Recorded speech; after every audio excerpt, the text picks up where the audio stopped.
bonus content.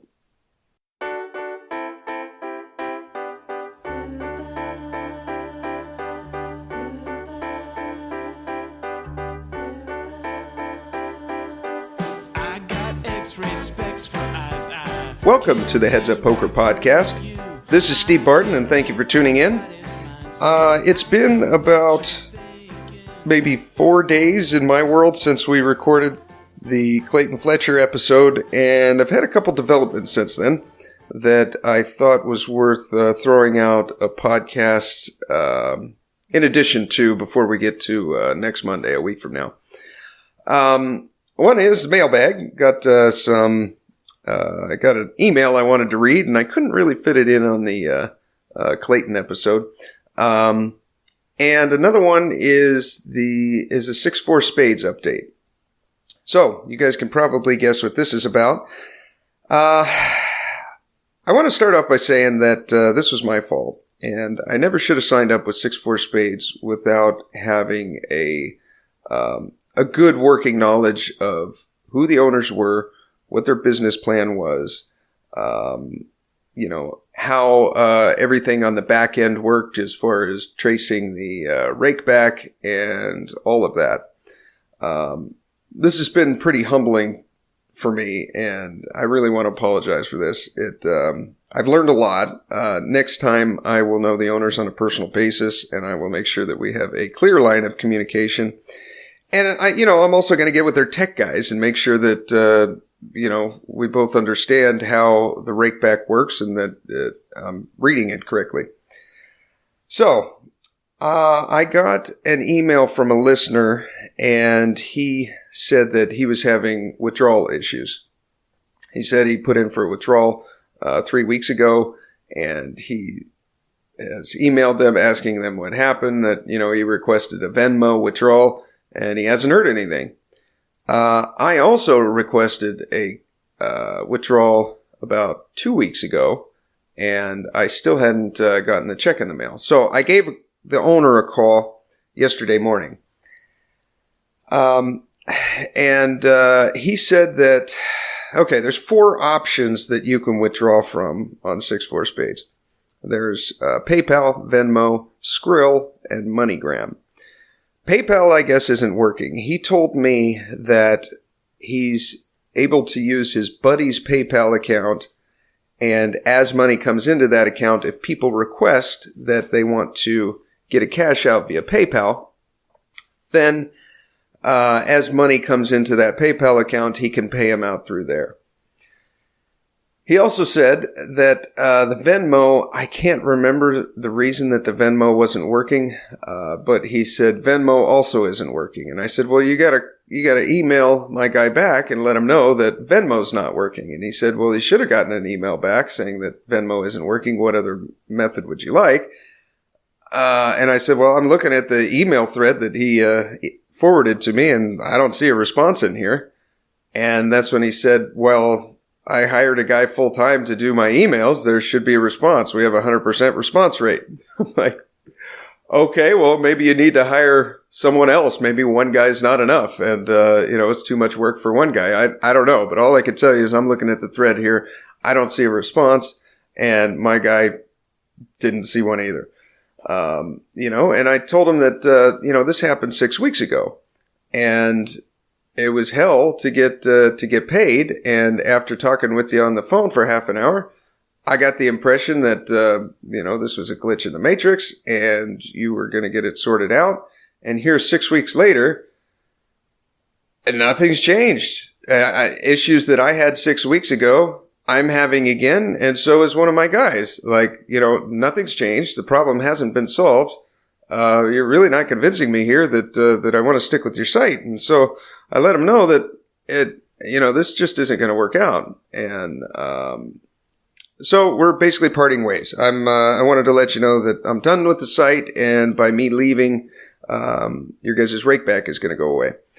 Now about the Rakeback you were getting. When we switched over from Poker Mania to 6-4 spades, for some reason, all of the Rakeback was going to the show and none of it to the listener. It was supposed to be a split, and there was a mistake or a misclick. I don't believe it was deliberate. I didn't set it up, but I should have been there in the process and seen how it was done, but I didn't catch it until yesterday. So I spent all day yesterday going back through everyone's records and doing a lot of math, and I know exactly what I owe each person, anywhere from 2 cents to over $100. So I have that. I've emailed everyone that was on 6-4 spades, and exactly what your Rakeback amount is, and I can get you that via. I do have PayPal that works, and I do have Venmo that works, so I can get it to you that way, or I could just do snail mail, and I can mail you a check in the mail if you would like that. So some of the things that the owner has told me. Well, first of all, he said of the 4 options, PayPal, Venmo, and Skrill are not working. If you want a withdrawal, you got to do a MoneyGram.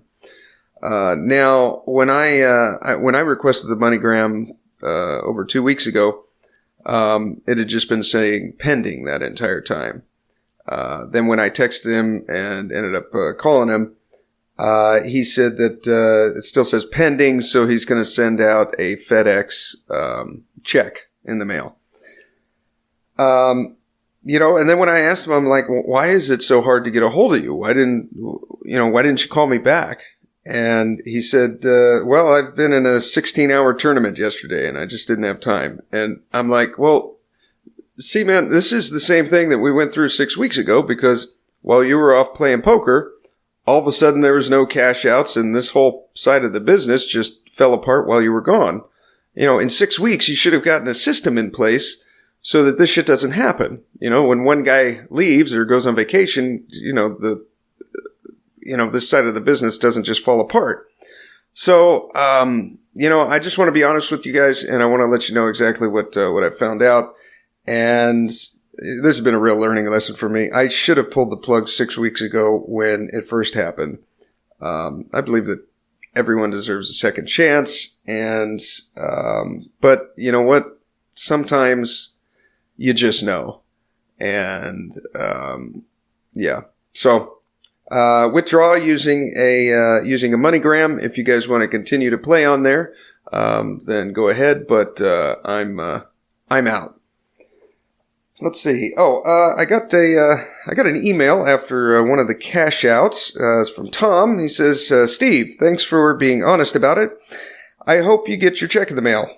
Keep the money. I've got far more than $3.90 in content from the podcast over the last few years. Well, thank you, Tom. I will throw that in the little piggy bank for the scholarship next year. And I thank you. Congratulations on the great run in Vegas. Thank you, sir. I can tell how far your personal game has come since you started the podcast. So it must be a long-time listener. You and Mike inspired me years ago to get back into poker and get a lot better at it. I appreciate the podcast because you and Carlos crush at my and most players' level. Thank you. Mike does too, just a little higher stakes. The game you guys play is where I try to be. So many great podcasts, like Jonathan Little, for example, go over hands from 10,000 buy-ins or 10-20 no-limit cash. Poker is so different from a 10K buy-in versus an $11 tournament that it almost feels like a different game. The level of opponent is so different, in order to exploit them at the optimal play is often totally different. I appreciate having a podcast that is applicable to the everyday player's level. Keep up the good work. Just keep Mike off his terrible politics. I'm just kidding. Mostly. Well, thank you, Tom. My goal for the podcast when I started, I think I've said this several times, is I just wanted to get better at cards, and I wanted to help anyone else I could along the way. And it has blossomed into a profitable podcast that, I donate to basically a charity every year. And I look at it like the more content I can put out and the more people I can help, the more good I'm doing long term. And in the end, a student gets a scholarship out of it. So my pleasure, Tom. Thank you for listening. And I really appreciate it, man. It means a lot to me. Let's see. Oh, this one is from Greg. It says, Steve, Quick question for you. I've been listening to your recap of the WSOP trip. Congrats, by the way, on a 33% return. Very nice. Yes. You've alluded more than once to avoiding the really low buy-in tourneys. I'm guessing that's because you're sticking to formats with at least 30-minute blind levels. Are there any other factors that lead to that decision? Yes. I would say Rake is probably one of the biggest factors. So, if you buy into a $45 tournament at the Excalibur or the Luxor, they're going to take about 15 or 20 bucks out of that $45 that just go to the house. They have to pay their dealers, they have to pay rent, and they got to pay for the space that the poker tables occupy, and it comes out to about 15 bucks a seat or 150 bucks per table.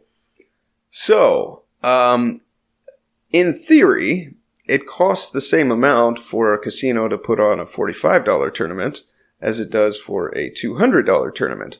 And in a $200 tournament, you can get, you can buy in for 200 bucks, and maybe only $25 goes to the prize pool, leaving $25 goes to the house, leaving 175 bucks for the players, for the prize pool. So that's a huge factor. What I do when I go into Vegas is I have an app on my phone. It's called Poker Atlas.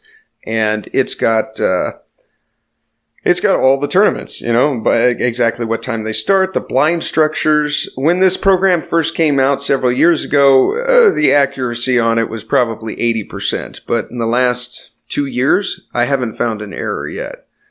So it seems to be pretty accurate, and that can give you a snapshot of all the tournaments for the day. And it's got all the series in there. It even has cash games. So I'd recommend using that. And then specifically look at the Rake. And if you see a $100 tournament and they're taking out 20 bucks, well, then you can do the math and you figure, okay, that's a 20% VIG. That's a 20% Rake. That would be better than if you had a $100 tournament and they took $30 out, because that'd be a $30 Rake. So that's one of the things that I look at right there. Greg goes on to say, my bankroll is limited. So when I do make a couple of annual trips to Vegas a year with my buddies, we stay downtown and play the $70 Golden Nugget game. $350 buy-in feels super rich for my blood, or at least for my bankroll. That said, the Golden Nugget game moves fast by design, with antes kicking in semi-early, and I think 20-minute blinds, maybe even 15.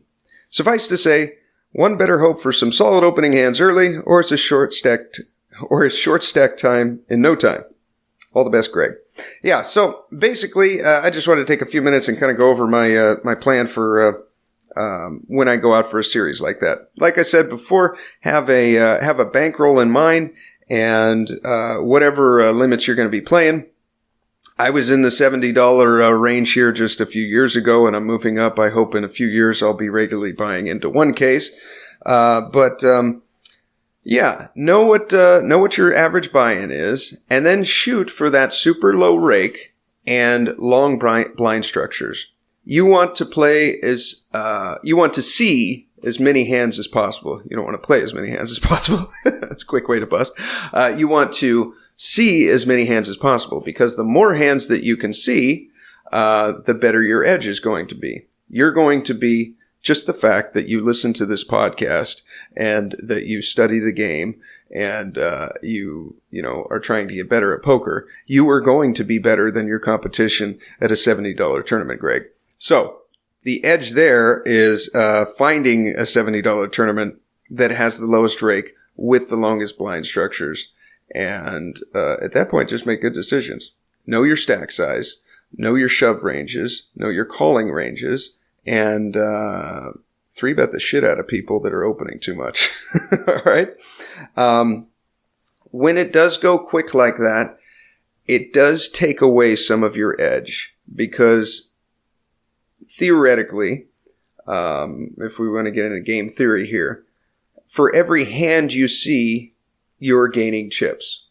Okay? Now, you may fold 12 hands in a row and then pick up jacks and make 12 big blinds. But in theory, right there, what you're doing is you're making one big blind every time you see a hand. That's probably way too much, but that's the quickest example I could come up with.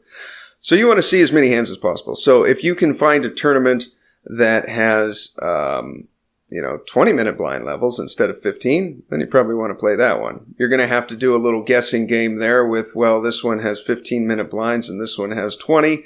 If you're really curious about it, I would take a snapshot of it and I would send it to @HipHopTrivia101 and see what Carlos says about it, because he's the expert at this. But generally speaking, lowest rake, longest blind structures, and typically to get those, you have to pay a little bit more. But it's more important to stay inside your bankroll. It would be much better for you, Greg, to play 5 $70 tournaments than it would one $350 one.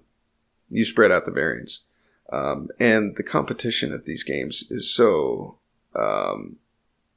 non-existent. I told you guys about that tournament where they gave me first place. I couldn't believe it. So there is money to be made in these. I'm proof of it. Andrew Pieper is proof of it. Carlos Welch is proof of it.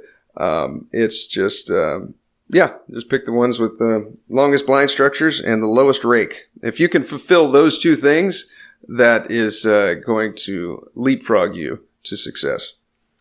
That's all I got for this week. Be sure to check out all things poker at headsuppoker.poker. If you want to email me, submit a hand to the podcast, you can do so there.